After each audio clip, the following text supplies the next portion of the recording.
Hi అండి. ఇది day 3 లాగండి. ఇంట్లో చక్కగా పూజ అంతా కంప్లీట్ చేసుకొని, ఇంక ఇంట్లో పనులన్నీ చక్కబెట్టుకొని మండపం వద్దకైతే వెళ్ళానండి. ఇంకా అందరూ వచ్చి అక్కడ వెయిట్ చేస్తున్నారండి.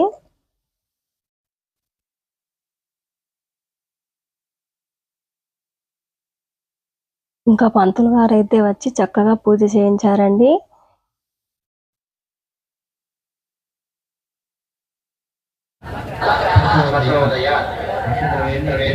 ओम जागृत कलिगं सर्वस्वरस्वती कुसुमांजलि क्षम्यां समर्पयामि।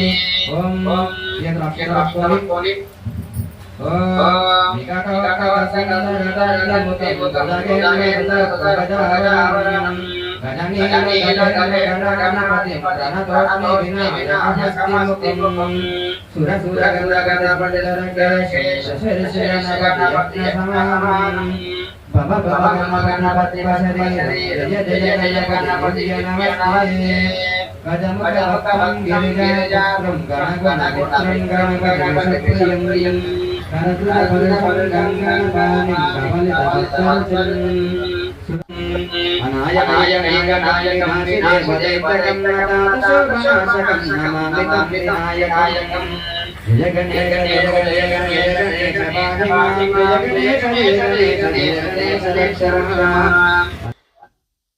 ఇంకా విఘ్నేశ్వర స్వామికి అయితే చక్కగా మంగళహారతి నీరాజనాలు కూడా సమర్పించామండి. ఇంకా ఆయుర ఆరోగ్యాలను మనశ్శాంతిని ప్రసాదించమని వేడుకున్నానండి. మా నాన్నగారైతే ఏ తీర్థయాత్రలకు వెళ్ళినా ఏ టెంపుల్కి వెళ్ళినా కానీ మనశ్శాంతి కోరుకోవాలమ్మా అని చెప్పేవాడండి. ఇంకా మనశ్శాంతికి మించింది ఏది ఉండదు, మనశ్శాంతి ఉంటే అన్నీ ఉన్నట్లే అనేవాడండి. నాకు అది కావాలి ఇది కావాలని కోరుకోవద్దమ్మా, మనశ్శాంతి నీవు తండ్రి చాలు అని వేడుకోవాలి అని చెప్పేవాడండి.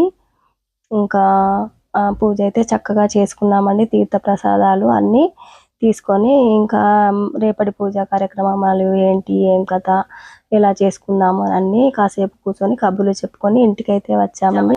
థ్యాంక్ యూ ఫ్రెండ్స్, మరి ఉంటానండి.